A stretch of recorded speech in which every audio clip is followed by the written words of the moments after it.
Europe 1, il est midi.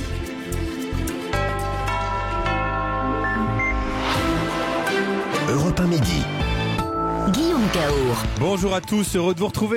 Nous parlons ce midi des jeux vidéo, objets vedettes pour les cadeaux de Noël, avec la Croix-Rouge qui s'indigne. 600 millions de joueurs réguliers violent le droit humanitaire en toute impunité. Le CICR qui demande donc aux éditeurs de jeux vidéo d'intégrer le droit de la guerre, notamment la Convention de Genève, dans leur création. Nous sommes avec Frédéric Faux, bonjour. Oui, bonjour. Vous êtes rédacteur en chef de jeuxvideo.com, le site de référence en matière de jeux vidéo.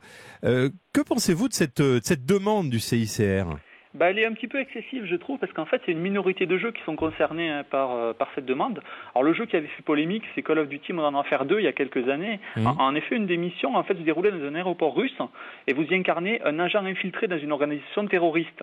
Donc, évidemment, qui dit organisation terroriste dit choses qui sont pas très belles à voir, et donc vous pouviez tirer sur des passants, sur des passagers dans cet aéroport.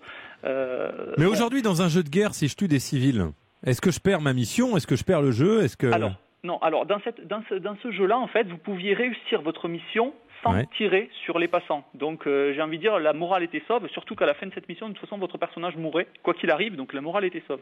Mais je le répète, c'est une minorité de jeux qui proposait cela, et les jeux en question sont de toute façon déconseillés aux moins de 18 ans. Mais alors ça, on sait bien que c'est peu respecté, non ? Il y a plein de parents et de grands-parents qui offrent les jeux à leurs gamins de 12 ans, alors que c'est interdit aux moins de 18 ans. Tout à fait, mais après, c'est aux parents aussi de faire la police, c'est aux parents de vérifier est-ce que leurs enfants ne regardent pas aussi des films interdit aux moins de 18 ans, c'est vraiment aux parents de faire la police. Mais c'est vrai que le procès qui est fait aux jeux vidéo, on ne le fait pas forcément au livre ou au cinéma, alors qu'au cinéma, vous voyez beaucoup de films où on torture des prisonniers, où la Convention de Genève n'est absolument pas respectée. Alors doit-on demander à toutes les œuvres de fiction de respecter la Convention de Genève ? Ça, c'est une vraie question. Et puis bientôt, on va nous demander de respecter le code de la route dans les jeux de voiture. Oui, voilà, c'est ça. Mais voilà, je trouve que c'est un peu excessif, en fait. Voilà. Est-ce que vous diriez, là, pour ceux qui sont dans la dernière ligne droite des achats de Noël et qui veulent acheter un jeu vidéo, qu'il faut impérativement respecter les âges qui sont indiqués sur les emballages ? Oui, c'est fait pour ça, de toute façon. C'est pas pour rien qu'il y a des âges.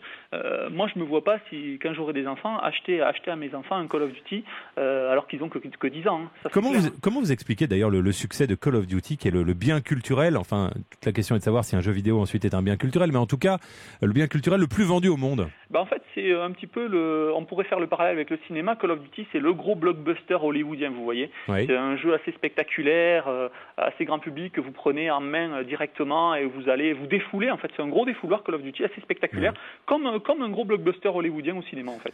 Merci beaucoup d'avoir été avec nous, Frédéric Faux, rédacteur en chef de jeuxvideo.com.